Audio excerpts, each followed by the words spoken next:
Hey now, this is Cowboy Jeff at Cowboy Jeff Sucks on Twitter. If you're not listening to the Disgruntled Millennial Podcast, then you're probably wearing a fucking burqa.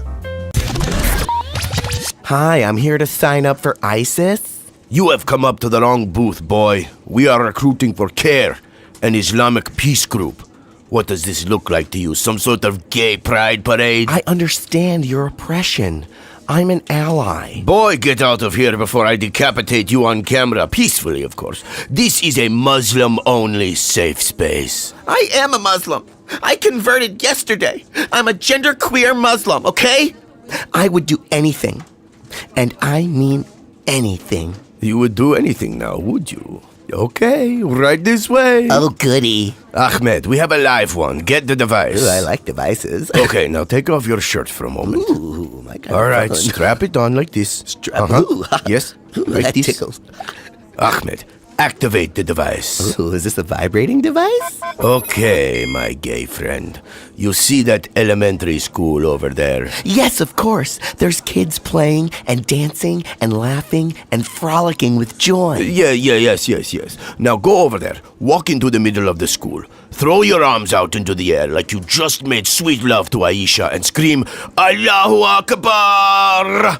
Wait a minute, that seems a little strange. Now, you did say you would do anything to help liberate the oppressed Muslim race, right? Well, yeah. Well, this is what needs to be done. It's totally safe. Go for it. Well, okay. Allahu Akbar, kids! Idiots. Step aside, you commie-loving baby boomer hippies. It's a new day, and we're no longer gonna take it sitting down. You're listening to the Disgruntled Millennial.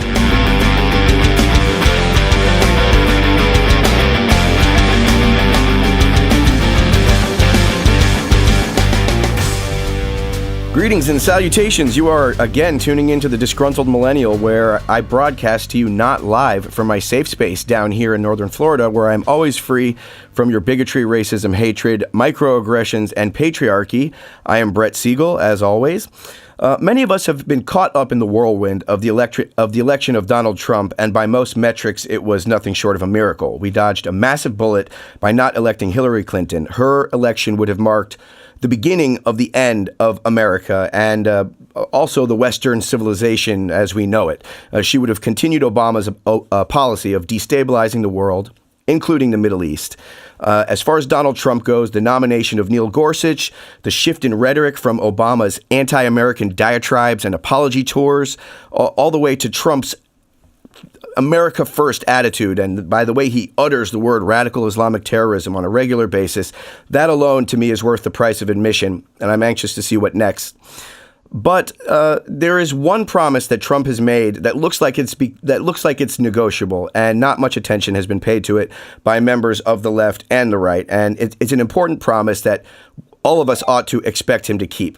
That is, he promised to establish an embassy in Israel's capital, Jerusalem. Trump seems to be walking it back. An embassy in Jerusalem would put an end to our long-standing policy of appeasement towards the terrorist Palestinian groups who occupy Israel's capital. Without unfettered support from the United States, Israel will remain divided. Today, we have Barry Nussbaum on the show with us. He is the founder of the American Truth Project. His mission is to educate the public on the truths regarding critical security risks facing America, as well as our most strategic ally, which is Israel. He's a renowned commentator on foreign policy, particularly on U.S.-Israel relations, and I just wanted to welcome you to the show, Barry. Great to be with you today. Thanks so much for taking the time. Let's talk a little bit about... Let's go over a brief history of the modern-day Jerusalem. As it is now, Israel officially controls Jerusalem, but many failed land for peace efforts have sort of shifted the balance of power in that region, and now what we have is utterly precarious. Can you help us understand the current state of affairs in Jerusalem so we can get a grasp on why Trump's promise to create an embassy in Jerusalem is so important? Yeah, I'd be happy to, Brett. You got to look at the big picture historically. The Jewish people have had Jerusalem as their capital for just about 3,000 years. By the time Jesus was there 2,000 years ago, Jews had already been in Jerusalem, and it was the capital of the world for them for over 1,000 years. Jews have lived there continuously, except for one minor historical hiccup, which was the period between 1948 and 1967. That was the time between the War of Independence and the 67 Six-Day War. During that period, Jordan invaded Jerusalem with very, very heavy troops and outnumbered the Jewish defenders by some astronomical number. And by the time the armistice was declared, had occupied the area which is called Eastern Jerusalem. So for the first time in almost 3 millennia, Jews were evicted from their own capital city. So between 1948 and 1967, Jews were not allowed to live and pray in the holiest place in the world for them, which is Jerusalem, in the old city where the temple remains atop of Mount Moriah. Right. That's where the Western Wall is. So for that period of time, there were no Jews in Eastern Jerusalem. What happened was a bizarre, almost unmarketable agenda emerged from the Arab world, which is Western Jerusalem is for Jews, and Eastern Jerusalem is Arabic East Jerusalem. It's a complete fiction. Right. In 1967, when Israel conquered East Jerusalem again and liberated it, and it was a liberation, with the exception of 48 to 67, the Jewish capital was reunited. Now, since 1967, this bizarre, almost unsellable marketing ploy has been accepted by the whole world, Right. which is East Jerusalem is for Arabs and West Jerusalem is for Jews. And it's made up. It doesn't exist. Keep in mind, Brett, when the Arabs from Jordan occupied East Jerusalem, Jews weren't allowed to pray. Right. Christians weren't allowed to pray, only Arabs. All of the synagogues were destroyed. The Jewish cemeteries were destroyed. The Jewish tie to Jerusalem, all the artifacts were plundered. And Jews have spent the time for the last 50 years rebuilding it, often having to recreate it because of the destruction the Arabs placed. So it was a very, very, very big deal when the Congress, some 20-something years ago, passed legislation that mandated that the American embassy be relocated from Tel Aviv to Jerusalem. Unfortunately, the law had a series of 6-month extensions that American presidents, for the purpose of national security, could decide not to move the embassy. And every president since Clinton has effectuated that delay, including, and I'm very sad to say this, Donald Trump several weeks ago signed that extension. So there's now a delay for the movement for at least 5.5 more months. Right. And it seems like time is running out. You know, as the propaganda war against Israel with the BDS movement and all this business about two-state solution and how Israel is an occupying state, with all this propaganda going, Israel being barraged with the propaganda, it seems like we're just sort of digging ourselves deeper and deeper into this hole that's going to be a lot more difficult to get us out of, when really it should have happened decades ago. Yeah, there's no question about it.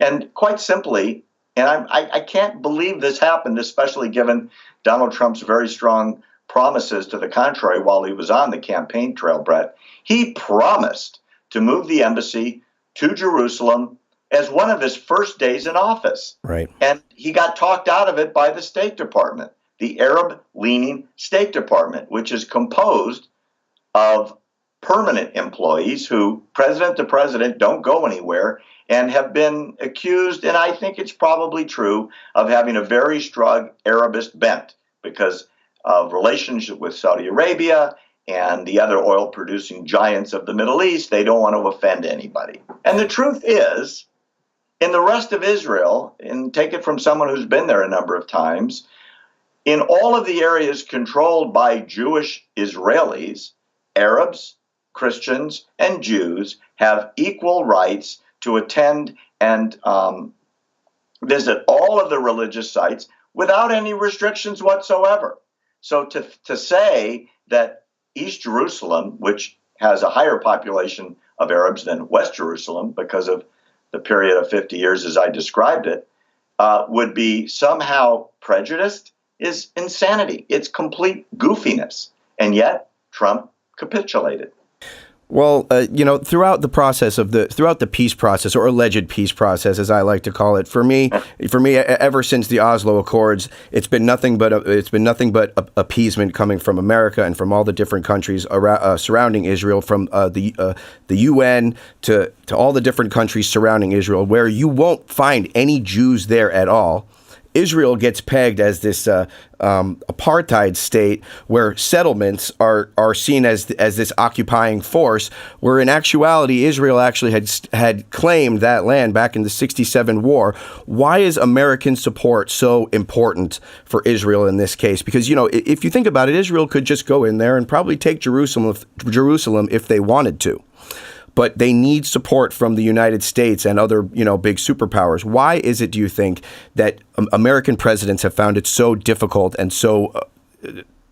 Why do you think they have not gone forward with this? Especially someone like Donald Trump, who went over to Israel and shook hands with the prime minister, made a promise to the guy. You would really think that this would be, I was really hoping for some change. But apparently it's just more than the same. Did Donald Trump overestimate his negotiating skills? Because a lot of folks go in there thinking, it's the Middle East. I'm sure, there's got to be an easy solution for this. They go in there and then they succumb to the same exact pressures that the previous presidents had succumbed to. And now we're kind of dealing with the same thing. And it makes Trump kind of look bad, if you ask me. Yeah, that's the smartest question I've been asked in quite some time. So well done. Unfortunately, the answer, Brett, is not as easy to puke out as the question is. Presidents have succumbed over and over again. Bush made it a really strong promise and bailed on it, and so did President Clinton. Obama, forget it. I never had any hopes for him. Right. But in terms of being able to rely on the word of an incoming president, I truly believed, as you did, that Trump would honor his word. The problem is that presidents in the White House get sold on this narrative that's complete fiction, that if you give in to the Palestinian demands, they will come and make peace. Right. And yet, every time, and go back before 1967, they've been offered their own state every single time they've declined it, because they don't want a two-state solution. They want a one-state solution.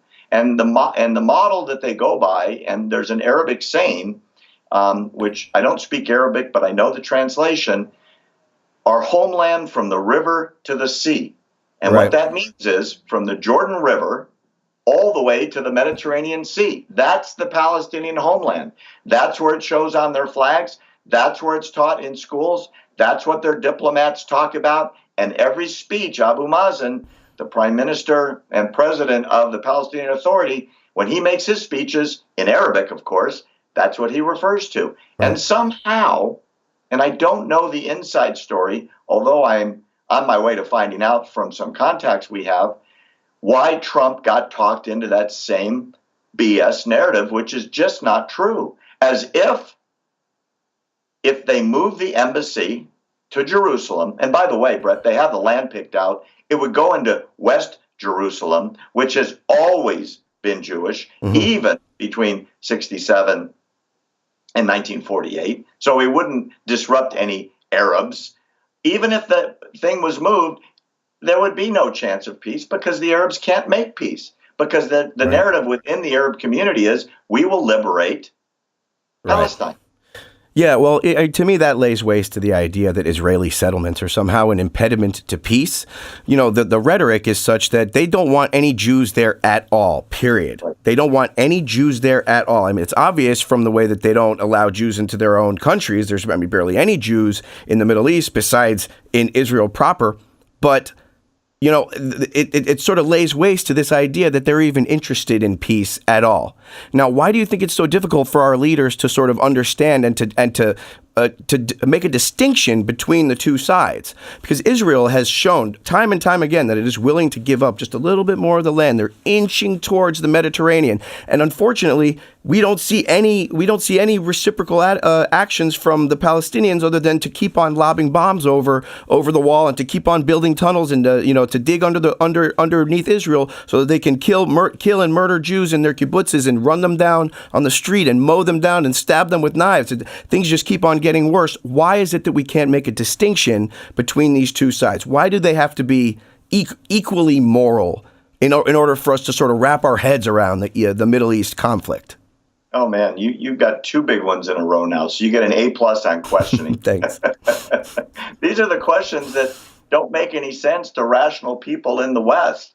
I had a very, very long meeting with the Prime Minister some years ago, and this was when Bibi was out of the office during that period, and we talked about Gaza for some length. And he said, the plan to give the land back to the Palestinians, according to the world, will create instant peace.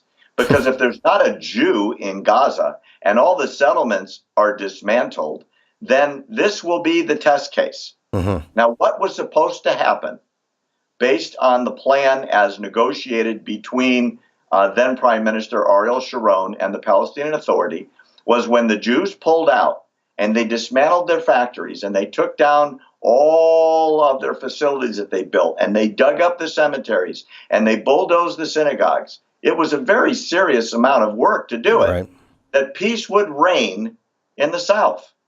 So what happened? Within a very short period of time, there was an election promoted by the United States, which was catastrophic for both Israel and the Palestinians, because a terror group took over in an election. There will never be another election in Gaza because they don't think that way. They will hold on to power until they're dead. And when I mean dead, I mean all the leadership. So what happened? They got the land they wanted. They negotiated the boundaries they asked for. They got everything they requested, and then they launched a war, which still goes on to this day.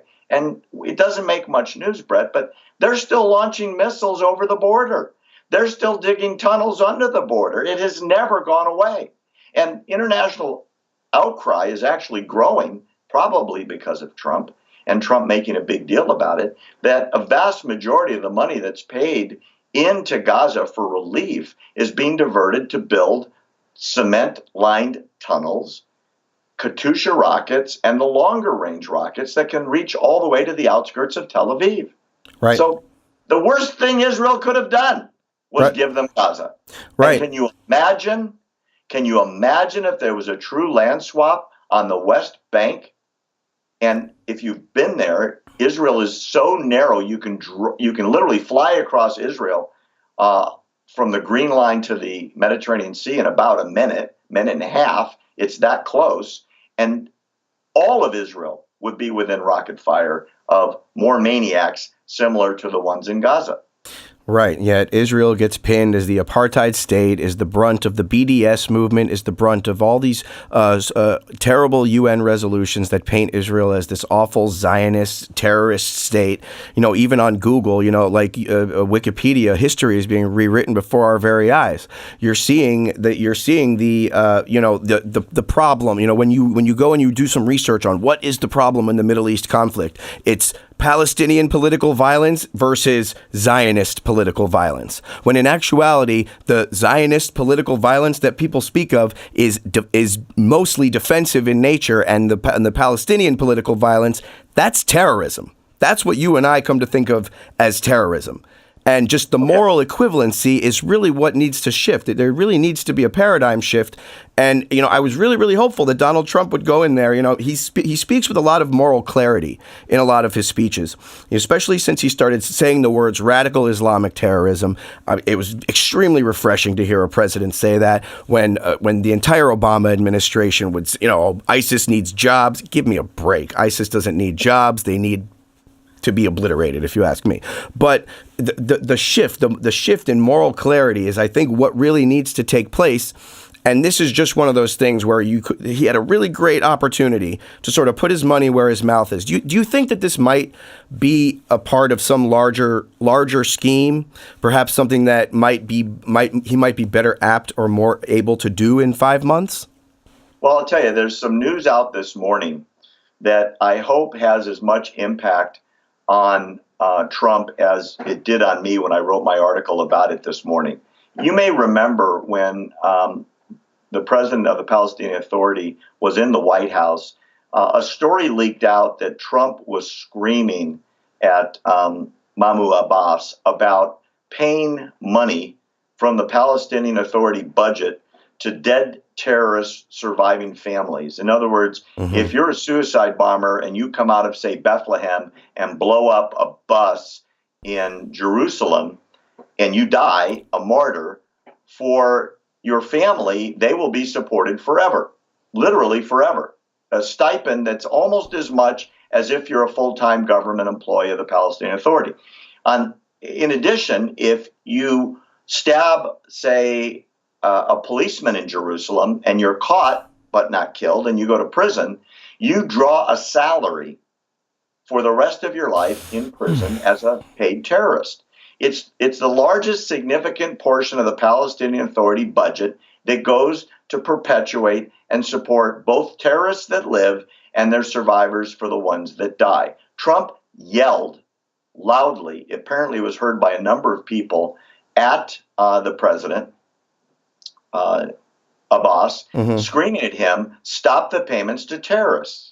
Now, fast forward to the last couple of days, Secretary of State Tillerson announced very proudly that the president had been successful and the Palestinian Authority would no longer pay a stipend to either terrorists who are alive or their families who were dead.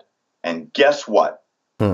This morning, the Palestinian Authority, in an interview with the Jerusalem Post, said Secretary of State Tillerson is wrong. We will continue to pay terrorists who are in Israeli prisons for attacking and killing Israelis, and we will continue to pay the families of those terrorists, or they call them shaheeds, martyrs, that die.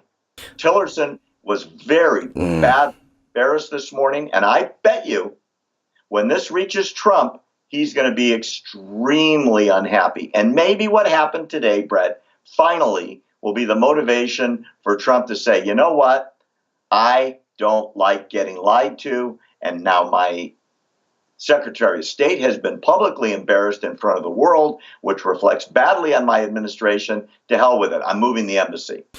Right. Well, Islam is a religion of peace. So, peace and love and honesty. So, you would think that kind of stuff would happen. I find it pretty offensive that, that Palestinian terrorists are treated better than our own veterans in many cases. And I think it's one of those things that it's the idea that we are in any way funding this, that we are in any way sort of allowing it, appeasing it. $1, 1 cent is too much, if you ask me. 1 cent is too much. Doesn't it make you angry that what you just said is abundantly true and provable? Yeah. We, the United States of America, you and I, with our tax dollars and all of your listeners, are sending hundreds of millions of dollars to the Palestinian Authority to support the poor people there. And what do? They have signs all over the Middle East. These are signs in public squares where they name a square after you if you blow yourself up or you stab a policeman or you shoot little girls in their beds inside Israel. You get a square. Your family gets a house. And for the rest of their lives, they're supported with American tax dollars. It's offensive to the nth degree. And yet, you don't see it in the mainstream media, do you? No. But it's the truth. No, not at all. It's utterly obscene. It's disgusting. And of course, the idea that Israeli settlements are impediments to peace when you have these people butchering little girls and innocent people. They say that Israel would that if the Palestinians laid down their bombs, there would be peace. If Israel laid down their bombs, there would be no Israel. This just goes to show the disparity between the morality of both sides. I mean, each side is provably on a particular moral plane. And that is the sort of paradigm that needs to shift. And I do believe Trump should go out there and he should, in his Trumpian sort of way, declare this moral disparity between the two sides and say, no, this is a one-state solution kind of a deal. We've been on the defensive for so long and on so many issues. You see, what I would love to see him do is go out there and just make a few strong points. Like, there is no historic Palestine. To conflate the Arab claims with historic the historic claims is negligent, and it's an oversimplification, but that's neither here nor there. Israel was legally founded. Israel is not an apartheid state. It's not an occupying state. There's a plurality of races and religions, and Israel only accounting for 2% of the Middle East. Leave it alone. The surrounding Arab countries, riddled with the same anti-Semitism that led to the Holocaust, they've tried to wipe Israel off the map since 1948. Okay, too many American presidents have ignored this. What President Trump should go out there and say, he says there is a difference in morality. Okay, Israel is a powerhouse of democracy. It's a powerhouse of equality, innovation. There's just so much amazing stuff goes on. And in no simpler terms, Islamic countries want to destroy Israel because they're greedy and they're jealous. Well, there's a couple of things, and maybe you and I can come up with the proposal for the White House in this show today, Brett. Trump made two demands in their meetings, both in Israel and the West Bank when he went, and at the White House of President Abbas. He said, number one, no more payments to terrorists, either alive or dead, and stop incitement in the Palestinian communities. And what I mean by that, the second part, is it's common knowledge, and you can go online and read this every day. The textbooks in every single Palestinian school, starting in preschool, teach killing Jews. And that the most noble purpose of a Palestinian child is to grow up and be a killer of Jews. Trump looked at Abbas and said, stop the incitement. There will never be peace as long as this is what you're teaching your children. Abbas looked him in the eye and at the press conference said the same thing. We only teach peace to our people. We are raising a generation of peace. Trump was very angry about it because literally in the press conference inside the White House, the president of the Palestinian Authority lied to the president of the United States and the American people. He has the perfect premise now, Brett, to say, look, you promised to stop the incitement. You haven't changed a textbook. You haven't pulled one of those shows off the air. The billboards are still up, and you're still naming squares after murderers. Number two, you embarrassed my Secretary of State when he made an announcement to the world that you had agreed to stop paying terrorists, and your own spokesman came out and called my Secretary of State a liar. Okay, I'm done with you. I gave you a chance. You didn't keep your word. I'm moving my embassy to where it belongs, which is the 3,000-year capital of the Jewish people. Keep in mind, Israel is the only country in the entire world that doesn't have embassies of visiting countries in its capital. Because these people who are making these Department of State around the world decisions have been snowed by a narrative that's fictitious, including the United States of America. Right. Yeah, I think Trump should just say, we're going to put our embassy in Jerusalem, whether you like it or not. If you have a problem with that, well, we'll deal with that. But, it's just one of those things. He needs to take a stand. He needs to show us those swinging things that he's got, that he's told us that he's got. He's got to let him swing. You know what I'm saying? Oh, yeah, I get you. And you know what? I think it would change the narrative. Look, something else profound happened last week in the Middle East that was way overdue, which is all the Sunni states came out and boycotted and cut off economic ties with Qatar, a very, very oil-rich and gas-rich, very tiny kingdom on the Persian Gulf. Why did they do it? Because Qatar is the second leading sponsor of terrorism in the Middle East. They're the leading supporter of Hamas. They send tremendous amounts of money to Hezbollah. They love Iran. The president of Iran has been to Qatar for numerous conferences. And this took place just 2 weeks after Trump left the Middle East because he's making changes. He has got to keep in front as a leader. And if he backs down too much, they're going to eventually look at him as the Middle East looked at Obama. Either you're powerful and you're a leader or you're not. And if you're not, they'll just ignore you like they ignored Obama for 8 years. I'm afraid if Trump doesn't step to the forefront on this embassy issue, we may have a repeat of what happened with Obama, which is disengagement from the Middle East, and they'll just do whatever they want. And that would be really sad, given the opportunity we're now confronted with. Yeah, and not only that, there was such a widespread support for Trump in Israel. I mean, obviously he's our president, not their president, but there was a huge groundswell of support for Donald Trump in Israel, and a lot of folks that I know really pinned a lot of their hopes on a sort of a new sheriff in town, a new guy coming to sort of shift the paradigm, to shift the debate, to sort of uphold Israel as the moral state that it is, the rightful state, a legal state, not an occupying state. Not one that, a state that, a state where you can build settlements on your own state. It's not a settlement if you're building on your own property. You're not taking someone else's property. It's your property. Okay. Well, don't forget, that was the West Bank. The area you're talking about was supposed to be part of Israel. Mm-hmm. And when the Arab armies attacked in 1948, that attack from that side came from Jordan. So from 1948 to 1967, Jordan kept the land that they conquered and never gave it back. And in 1967, when Israel liberated it from the Jordanians, instantaneously, guess what arose out of the ethers? The Palestinians. There's no such person.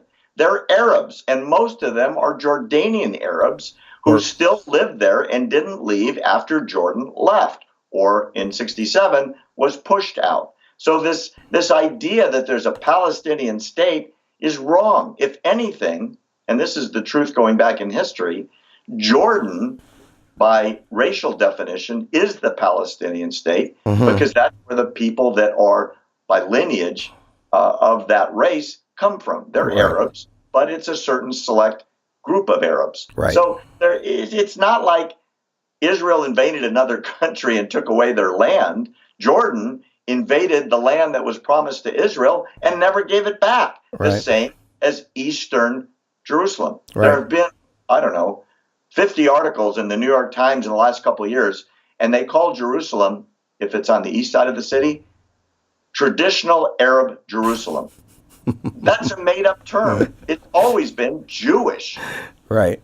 Yeah, and of course they say that there's this Zionist genocide going on. They're killing the Palestinians. Listen, the Palestinian population has exploded since 1967. If there's some sort of genocide going on by the Zionists, this is the worst possible genocide that has ever taken place. Okay, in what genocide that's run worth a damn? That's worth a damn. Would the population of the people that they were trying to kill explode? Not just that. Jordan isn't taking Palestinian refugees, yet the refugee crisis, the Palestinian refugee crisis, the problem is pinned on the Jews. It's pinned on Israel. When in fact, if you really want to talk about going back to your homeland and the right of return, why don't we talk to Jordan or Egypt about letting some of those Palestinians back in? I think it's a wonderful question, and the reality is they would much rather keep these poor people and their children and their children's children and their children's children's children in refugee camps. They're on their fifth generation now of people that literally live in these camps, supported by generous donations from around the world, because they can be made useful as a pawn instead of settling them. Look, when Israel was founded in 1948, Jews were kicked out of every country in the Middle East where they had been for 2,000 years. And there was a mass exodus. They had a day or two to leave.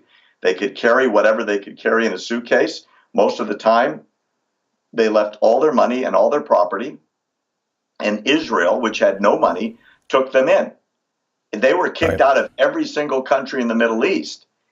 You would think there would have been a reciprocal return, sort of, where the Arabs would take in the Arabs, but it didn't happen. When they do these surveys in Jerusalem, for example, Brett, and they ask Arabs in Jerusalem, if this became part of a Palestinian state, would you give up your Israeli citizenship voluntarily and become a citizen of the state of Palestine? And an overwhelming majority, guess what? Say no. Right. Because they understand they get to vote in Israel.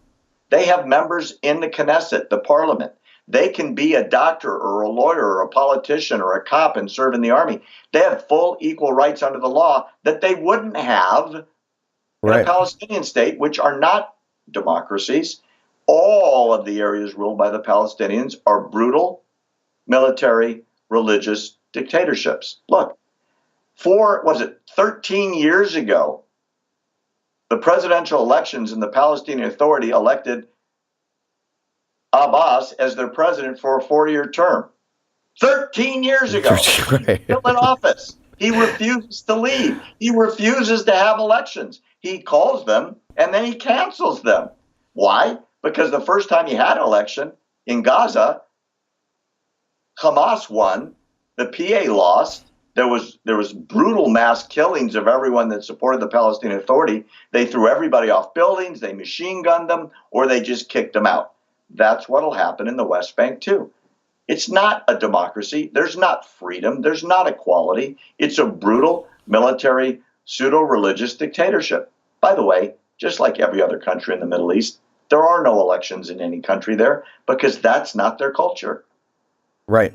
Yeah, and it just goes back to the alleged dichotomy between the two sides, the Arab side and the Jewish side. You know, one side values democracy. One of the sides values freedom. The other side doesn't value freedom. This is we need to have the moral clarity, and we need to have the testicular intensity to go up there and say loud and proud that one side is the good side and one side is the bad side. If you support the bad side, you support the bad guys. You support evil. Now, just like you said, the Arabs who are in Israel, would they give up their Israeli citizenship? No. Why would they? It's the same thing with the environmentalists over here. They talk a big game about getting rid of fossil fuels, but are they going to give up really going to give up all fossil fuels? No, because that would mean giving up the little pieces of plastic that, you know, and the little pieces of plastic on their bicycle that they think is helping the environment. You know, it would be it would be an utter disaster. And if you had to put your money where your mouth is, you really wouldn't do it because life would get worse for you. And that's the same thing. That's the same thing with the Arabs in Israel. Now, I want to talk a little bit more about a broader subject, which I think is really important. It's a little bit difficult to ignore. Is the Islamization of the West, and I think a lot of what's going on in Israel is because of this widespread effort for American leftists and Western leftists and rhinos, to basically kind of fundamentally transform the West into something that is a lot more totalitarian and authoritarian. And this is one of the reasons why I think leftism and Islam sort of go hand in hand, because they really love big government control. They love control. Now, do you see this as a major problem in the West, or are conservatives just, fear-mongering hypochondriacs, the Islamization of the West? I would answer your question going all the way back to Jefferson's writings. Thomas Jefferson kept a Quran in his office. He was very well aware of what the book was and what the religion was, a combination of religious belief and societal dictates. And he said very clearly in his writings, Brett, this goes back to the 18th century, that Islam and the Muslims that follow the book will never be able to be integrated into American society because the values in that book are non-compatible with our new American values. Nothing has changed since Thomas Jefferson, in all of his brilliance, was writing the Declaration of Independence. He saw the same thing that you're talking about now, which is Islam is, by definition, completely incompatible with the American Constitution. So people that are supportive of massive Islamic integration into American society are either supportive of Sharia, which I doubt because they don't know what it is, or are so ignorant as to what they're inviting in. It's almost as if you have a tumor and the doctor says, well, we caught it early. Thank God. You're going to be okay. You'll never have this problem again. We just have to take it out. And the patient says, no. I don't want to be judgmental. I want to be inclusive. All my cells are equal, and I'm that kind of loving person. I'll never die from this. The doctor eventually will grab you by the throat and pull you to the oncology center for fear that you will die. Those people that are making heroes of millennials like, for example, Linda Sarsour, are inviting in the cancer that eventually will turn their community into Dearborn, Michigan, which if you've been there or like seen our shows on it, it is completely Islamified in the schools, in the stores, in the police, in the courts, in the ruling body, in the city council. And if that's the America they want, I'm not a supporter and I don't want any part of it. So I think it's a big threat. And people need to be educated. What I tell people when I give speeches, Brett, is very simple. I ask for a show of hands. How many of you have read a good English translation of the Quran? Let me see your hands. And generally, if I'm in front of 300 or 400 or 500 people, I might get one hand up. And I lecture them, ladies and gentlemen, you need to know the book that they follow. It's a roadmap for the conquering of the world. Right. You see, leftists like to tout the number of Muslims that there are in the world. Oh, there's 1.6 billion Muslims. They can't all be terrorists. And, as if the sheer number of people who believe in something adds a sense of validity to the ideas that guide those 1.6 billion people. To me, you start saying 1.6 billion Muslims, I get scared. Okay. Well, you should get scared. You should be terrified. And every American that loves this country, Brett, should be absolutely terrified. Why? Because it only takes one or two people to paralyze a city. Yep. If you think about how many hijackers on 9/11 it took to change the world forever. Trillions of dollars have been spent in security just to protect against another 9/11. Right. Look what happened in London. 3 people in a rented bus paralyzed the ancient source of civilization in the West. Right. And shockingly, there's not demonstrations every day in London against traditional Islam. I'd like to make one clarification for your audience, if I might. Sure, Barry. Soapbox for a second. This concept of radical Islam is insane. It doesn't make any sense. Radical means deviation. Radical means new ideas. Radical means going in a different direction. That definition does not apply to Islam. I prefer to call it traditional Islam. Traditional Islam means you follow the Quran, all parts of the Quran. And it says, if you're going to follow the words of the prophet, you're either a believer or you're going to hell.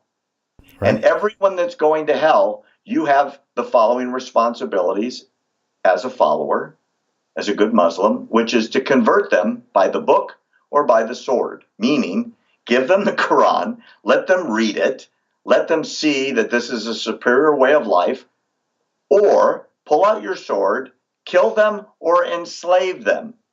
And you're obligated to do one of the two. People that understand this are scared to death. I mean, they should be. The people that are the radical Islamists, Brett, are the ones that aren't killing people. They're deviating from the book, and they're not out waging jihad. They're not the ones I'm afraid of. I'm afraid of the ones that are the traditionalists. That's a very interesting way to look at it, that the radicals are the ones who are actually sort of trying to reform. The radicals are the reformers. But, we always hear about moderate Islam this. There's so many more peaceful Muslims out there. So where are they? Where are the protests? Where are the rallies? Where are the Facebook pages? Where are they? Where are they? If there are so many of them, where are they? And I'll tell you something, if they're not out there, then you're not going to blame me or my friends for going out there and doing what they should be doing for them, what they should be doing, which is to criticize the people who hold these awful, terrible, anti-Western, anti-democratic, anti-woman, anti-gay beliefs. It just doesn't make any sense for me and other people whom I know to keep our mouths shut when there is allegedly this huge moderate population that is nowhere to be found. Well, if it is found, it might very well be fake news. Look what happened in London with the CNN report. Mm-hmm. They created a report on television. I did a show about this the other day on American Truth Project, where I showed the CNN report that looked like there was a street filled with hundreds of Muslim mothers against jihad, Muslim mothers for peace, Muslim mothers for British cooperation. Mm-hmm. It was completely staged. They brought in people, they packed the camera, they passed out signs, and the narrative was a frickin' lie. And if it hadn't been for a bystander going by with his camera phone on his cell, taking a video of it, the world would have thought there were 50,000 Muslims in the street doing what you said they ought to be doing, which is protesting against radicals that are blowing themselves up in the street. But what happened? CNN created it for them and broadcast it worldwide, and it was a total lie. Why do you think leftism and the Islamists why do you think they always make common cause with each other? You know, I feel like when I talk to my liberal friends and I ask them a question like that, they want to be judged as inclusive and as loving of all people and non-judgmental and the kinds of person that give somebody a second chance. You know, my feeling is, I go back to the words of Golda Meir, who was the prime minister of Israel, a tremendously heroic lady in the 60s. And she said a quote more or less like, when the Arabs love their own children more than they hate our children, there will be peace. She saw it for what it was. Liberals think that everyone loves their children as much as they love their own children. Right. It's naive, it's simplistic, and eventually it becomes deadly. Because that quote by Golda Meir has been repeated thousands and thousands of times in the Arab world. And you know what Hamas says when that quote gets brought up? What? The Jews. They love life. They'll never conquer us because we love death. It's sad. It's disgusting. And to me, you know, in the 21st century, rational human beings shouldn't be reduced to this. You know, our children are being educated that within these postmodern universities, that everything is relative, that, oh, well, you know, your way of life and my way of life, oh, it's just two different ways of life, even though your way of life consists of chopping people's heads off and stabbing random people or murdering innocent people. It's just another way of life. It's just another way to be, another way to live.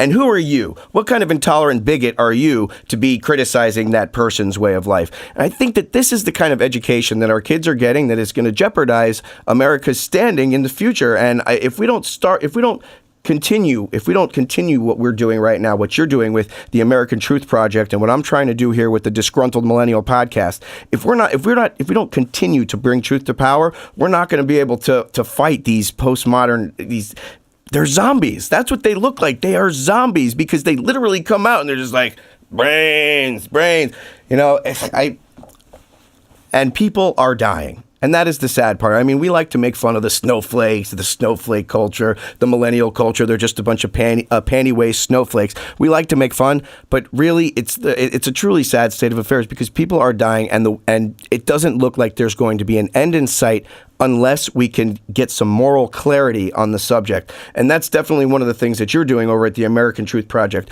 Would you tell us a little bit about what kind of projects you've got going on over there so we can drive some traction to your website, to your organization?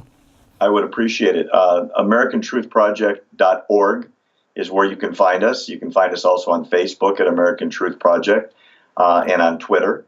What we are doing is exactly what you and I are discussing today. We educate Americans about the threats to the American way of life and have a specialty in regards to the very wonderful relationship that the United States enjoys with Israel. In terms of threats to the American way of life, we believe very strongly that there's an Islamification going on into America, that it's perverting our way of life. And unless we Americans who care enough and love America enough stand up and defend our way of life, it will be taken from us. American Truth Project is about educating the public about this threat, and we teach people what they can do about it. Knowledge is power if you use it. And if you don't, you're a dilettante, and you could deserve whatever life gives you, and it's not going to be my fault, because me and you and people that believe like us are standing up and defending our country that we love. It's a very, very special and unique place, and sadly, it's gotten to the point where we can't sit on our tushies anymore and just accept that everything will be fine. Because if you do, you're going to wake up one day, or at least your kids will, and it's not going to be here anymore. So that's what American Truth Project is about. And the easiest way to find it is go to findbarry.com. It'll jump your link right to ATP, and we give you tons of information. We do shows every day. We do articles every day. Our producer is someone you know, Inaz Annie Cyrus, who lived under brutal Muslim theocracy, sold as a child bride and escaped. She knows better than anybody what Islam, traditional Islam, is all about, and we do shows together on a daily basis. Yeah, she's a wonderful friend of the show, and a friend of mine personally too. Wonderful lady. I think you're absolutely right. It's about time that we do this. And just like you said, if you're not out there bringing truth to power, if you're not out there standing up against the Islamization of America, and if you're not out holding Trump's feet to the fire as well when it comes to him making good on his promises to support our allies in the Middle East, namely Israel, then like Barry just said, you kind of deserve what's coming to you. And we can only lead you to water. Only you can take that drink. And with that, I would like to say thank you so much, Barry Nussbaum from the American Truth Project, for coming on the show and gracing us with some of this very important knowledge that we are going to use. We're going to spread it around. We're going to continue to make the world a better place by bringing truth to power. Thanks so much for having me, Brett. I would encourage everyone to sign up for our mailing list. We never, ever share our names, but we want to be able to send you information every day. And we will put all the information that you need in the liner notes below. And thanks again. We'll talk to you soon. All right, take care. Hey, Bub, what's up? Hey, Bubby, what's going on? Hey, look, really quickly, I need you to settle a bet for me. I got $100 riding on this, and you are the comedy expert in this family. Please direct me to the funniest Kathy Griffin jokes. Sorry, Kathy who? Kathy Griffin, the super busted redhead who has an unhealthy obsession with Bristol Palin. She brags about being a cokehead. Never heard of her. You know who I'm talking about. She's done 20 comedy specials. She's worth $20 million. She did a whole show about how no one calls her for work. Sorry, not even remotely ringing a bell. Dude, you know who I'm talking about. She hosted the red carpet for the Academy Awards for years until she thought it would be funny to spread a rumor that Dakota Fanning was addicted to crack. I know you'd recognize her. She has one of those faces that looks like she rode in on a broomstick. Nope, sorry, got nothing. Oh, come on, dude. You know who I'm talking about. She used to do the CNN New Year's special before she got canned for doing a photo shoot of her holding President Trump's bloody decapitated head. I thought that was Carrot Top. We now take you into a senatorial powwow with Elizabeth Warren. Chief Spreading Bull. When the white man came to our village, he brought the light with no flame. He brought the carriage with no horse. He brought the machines that fill with gold. Our great-great-great-grandchildren will enjoy this abundance. They will breed like a herd of mating buffalo. Should we not accept the white man and forgive him for his grandfather's crimes? No! They took you out of your teepees and gave you Western-style housing. You have a cultural right as diverse Native Americans to live according to your rich history of scalping, pillaging, and raping other tribes. But Chief Spreading Bull, we live like the gods. We feast like the hyena on a full moon. Our sicknesses vanish like the water moccasin in the river. We are at peace with our fellow tribes. Why must we hate the white man? No! I teach at Harvard. That means that white supremacy is real and that you don't know what you're talking about because you're a buffoon. Do you teach at Harvard? But Chief Spreading Bull, if you hate the white man, why do you participate in his traditions? No!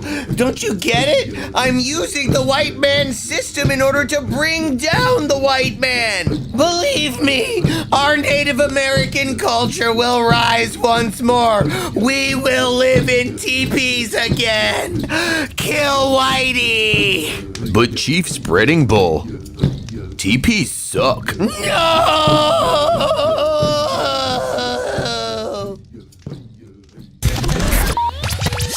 I'll say thank goodness that Donald Trump done legalized white supremacy.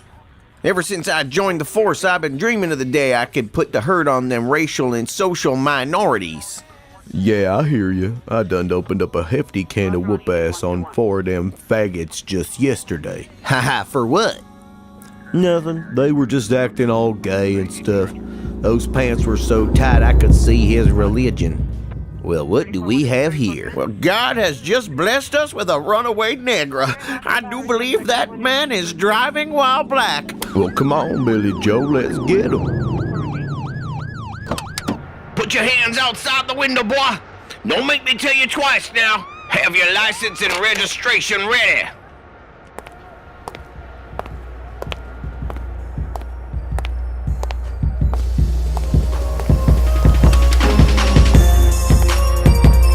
Turn that music down, boy. Can I help you, officer? Oh, wait a minute, you ain't no name.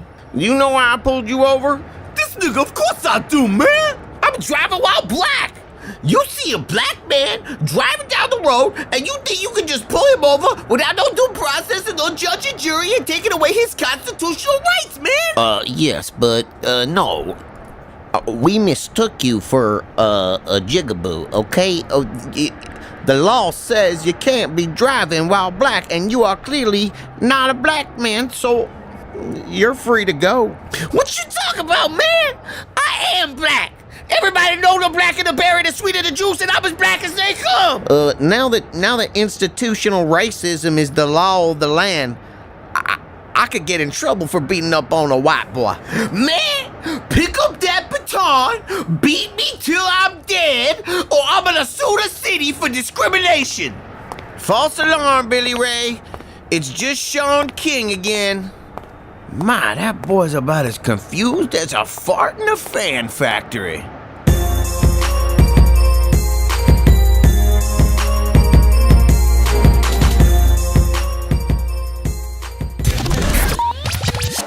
If you're tired of being that lame white guy in your brand new group of brothers, you need Rosetta Stone Ebonics Translator. End confusion and miscommunication between you and your homies. Translate common phrases like They done partied and is going to the crib. which in English means They finished partying and are now going home. you can translate simple phrases like She drinking milk even though she be drinking Coke. which in English means She is drinking milk even though she usually drinks Coke. even complex phrases can't stump the Rosetta Stone Ebonics Translator, They didn't do nothing about nobody having no money or nothing like that. which in English means They didn't help anyone who has no money. the Rosetta Stone Ebonics Translator can even help you cap a sack in the hood, I'm fitting to get a blunt. which in English means I am going to the convenience store to purchase a cheap cigar out of which I will smoke marijuana. and with a little bit of practice, you'll impress all of your black friends with your fluent Ebonics. Trust me, they'll love it. Pre-order Rosetta Stoned Ebonics Translator by calling 1-800-I'm-STONED. That's 1-800-I'm-STONED. Are you a proud social justice warrior? Do you believe that the so-called facts of reality are nothing more than racist, irrelevant social constructs perpetuated by white supremacy? If you answered yes to both of these questions, you must boycott the Disgruntled Millennial. The Disgruntled Millennial threatens the very existence of humanity. He espouses dangerous ideas like small government, school choice, property rights, and worst of all, he shoots guns! He's practically Hitler. You must act now. Conservatives are becoming more and more emboldened to make their own life decisions. We can't let that happen. So whether you're drawing on coloring books in your safe space or setting police cars on fire, always remember to hashtag boycott the DM. That's boycott the DM. Boycott the DM. Boycotts work.